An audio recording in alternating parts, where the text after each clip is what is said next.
Petit point leçon. Dans cette vidéo, on va voir comment passer de l'intervalle à la valeur absolue. Donc là, ici, on voit qu'on a x qui appartient à un certain intervalle ou x qui appartient à l'union de deux intervalles et on va voir comment l'écrire avec la notation valeur absolue. Donc, on va utiliser les 4 étapes listées à gauche à travers 2 exemples. Donc, premier exemple, x appartient à l'intervalle 3, 7. Petit 1, on nous dit déterminer le milieu de l'intervalle ou des deux intervalles.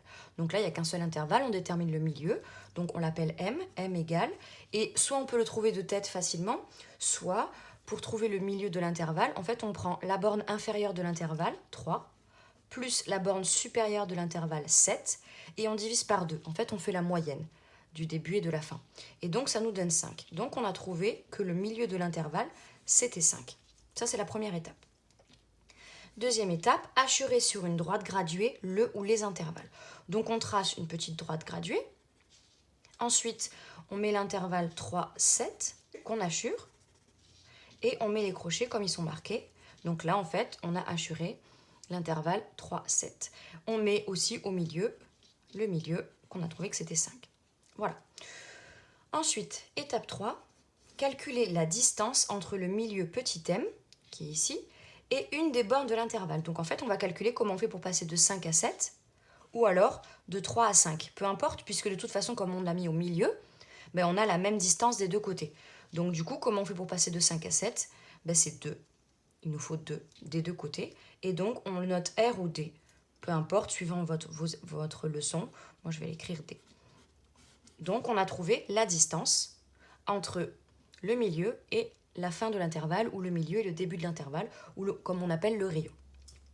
Donc, ça veut dire que des deux côtés, on a 2. Ensuite, étape 4, dernière étape, il y a deux cas possibles, s'il n'y a qu'un seul intervalle ou s'il y a deux intervalles. Là, on est dans le cas où on n'a qu'un seul intervalle, donc on va regarder le début. Donc, on a la formule. Donc, on va remplacer m et d par ce qu'on a trouvé, 5 et 2. Et il faut savoir si on met inférieur ou égal, suivant les crochets de l'intervalle. Ici, nos crochets sont fermés, ça veut dire qu'on prend 3 et qu'on prend 7.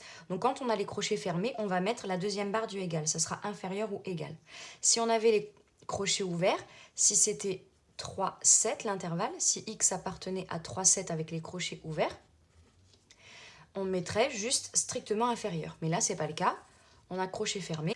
Comme on a les crochets fermés, on va utiliser cette formule ici, puisque inférieur ou égal. Donc, valeur absolue de x moins le milieu c'est 5, inférieur ou égal à d, et d, la distance, c'est 2. Donc, on obtient la valeur absolue qu'on cherchait. Pour expliquer un petit peu ce que ça veut dire, ce qu'on a écrit, on va utiliser la définition de la valeur absolue vue en seconde. Donc, la valeur absolue de a moins b, c'est la distance entre a et b. Donc ici, dans notre exemple, on a valeur absolue de x moins 5. Ça veut dire que la distance entre x et 5 doit être inférieure ou égale à 2. Donc quand on regarde notre petit intervalle, pour bien comprendre, notre x, il peut se balader sur ce qui a été hachuré. Donc si je le prends n'importe où, si je prends un point n'importe où dans ce qu'on a hachuré, par exemple ici, on voit bien que la distance entre 5 et x, le point que j'ai colorié, elle est bien plus petite que 2. Puisque pour qu'elle soit à 2, elle doit arriver ici. Pour qu'elle soit à 2, elle doit arriver ici ou ici. Donc si je prends n'importe quel point dans mon intervalle et que je regarde la distance avec 5, je vais avoir une distance inférieure ou égale à 2. Et ce sera égal à 2 quand elle sera pile sur les bornes de l'intervalle. Et si elle est à l'intérieur, la distance entre les deux, ce sera forcément plus petit que 2. Voilà pour le premier exemple. On passe au deuxième exemple, donc cette fois-ci avec deux intervalles. Donc on repart au début, déterminer le milieu de l'intervalle ou des deux intervalles. Donc là ici, comme on en a deux, on va déterminer le milieu des deux intervalles. Donc on va regarder le milieu entre 4 et 5. Ce qui est important ici, c'est quand vous avez qu'un intervalle, vous faites le milieu de l'intervalle, et quand vous en avez deux, vous faites le milieu vraiment entre les deux intervalles.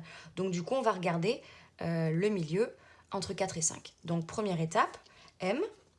Du coup, je fais la moyenne des deux nombres, 4 plus 5 sur 2. Et je tombe sur 9,5. Vous pouvez laisser 9,5 ou vous pouvez mettre 4,5, comme votre professeur vous dit de faire. Donc, on a trouvé le milieu. Ensuite, deuxième étape, hachurer sur une droite graduée là où les intervalles. Donc, je me mets sur une droite graduée, je mets mon intervalle moins l'infini 4, ici. Je mets les crochets comme ils sont écrits. Ça, c'est mon premier intervalle. Je vais de moins l'infini jusqu'à 4. Et ensuite, le deuxième, c'est de 5 jusqu'à plus l'infini en mettant les crochets comme marqué. Donc là, j'ai mis mes deux intervalles. Je n'oublie pas de mettre le milieu M à 4,5. Voilà. Donc, j'obtiens une union de deux intervalles et j'ai mis le milieu au milieu. Troisième étape, calculer la distance entre le milieu M et une des bornes de l'intervalle. Donc ici, je vais regarder comment je passe de 4,5 à 5 ou alors de 4,5 à 4. Donc je vois bien que la distance ici, c'est 0,5. Pour passer de 4,5 à 5 ou pour passer de 4 à 4,5, il faut 0,5. Donc des deux côtés ici, j'ai 0,5 et 0,5. Dernière étape enfin, s'il n'y a qu'un seul intervalle, non, cette fois-ci il y en a deux, donc je vais dans le deuxième cas. Donc je vais utiliser cette formule-là.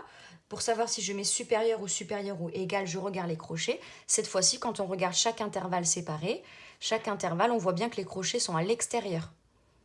C'est important de ne pas regarder le milieu là. Souvent, là, il y a une petite erreur que beaucoup de secondes font, c'est qu'ils regardent l'intervalle du milieu et ils se disent « Ah, les crochets sont fermés ».